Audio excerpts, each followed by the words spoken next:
பொதுமக்களுக்கு வந்து இது நல்ல ஒரு தெளிவான டிஃப்ரென்ஸ் காமிக்கலாம். இது வந்து கெமிக்கலால் பழுக்க வைக்காத பழம், புகை போட்டு டைரெக்டாக பழுத்த பழம். இது கெமிக்கலில் பழுத்தது. இது கலர் பார்த்திங்கன்னா இது ஒரு இடத்துல நல்லா பழுத்திருக்கும், இன்னொரு இடம் பழுக்காமல் டார்க்காக இருக்கும். இது பார்த்திங்கன்னா ஈவனாக எல்லாம் அப்படியே மஞ்சள் ஆகிட்டே வரும். ஸோ அது இல்லாமல் இந்த மாதிரி கருப்பு டாட்ஸு இதில் இருக்கவே இருக்காது. இதில் நிறையா இருக்கும் இந்த கருப்பு டாட்ஸ். இது இல்லாமல் இந்த ஸ்மெல்லும் இருக்கும். ஸோ இதை வந்து அவங்க வாங்குறப்ப இப்படி பார்த்தாங்கன்னா தே கேன் டிஃப்ரென்ஷியேட். ஈவனாக அப்படியே மஞ்சள் ஆகிட்டு வரும்.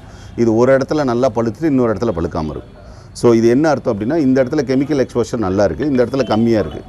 இது நேச்சுரலாக எடுக்கிற பழம் வந்து அந்த எத்திலீன் கேஸ் எடுத்துகிட்டு அழகாக இப்படி பழுத்துரும். ஸோ இதை பார்த்து அவங்க தெரிஞ்சுக்கலாம்.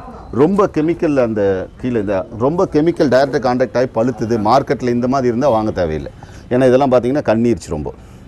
நம்ம வீட்டில் பார்த்திங்கன்னா இதே பழம் நார்மலாக பழுக்கிறது எங்கே வைக்கிறோமோ அந்த இடம் மட்டும்தான் டார்க் ஆகும் கண்ணதுக்கப்புறம். இது பார்த்திங்கன்னா ஈவனாக எல்லா இடத்துலையும் ஆயிருக்கு, படாத இடம்லாம். ஸோ இந்த மாதிரி இருக்கிற டிஃப்ரென்ஸ் வந்து நமக்கு பார்த்து பொதுமக்கள் வாங்கலாம்.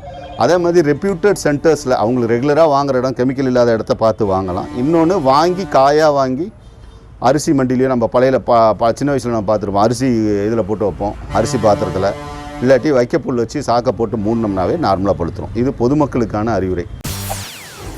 செய்திகளை உடனுக்குடன் தெரிந்து கொள்ள உடனே சப்ஸ்கிரைப் பண்ணுங்க.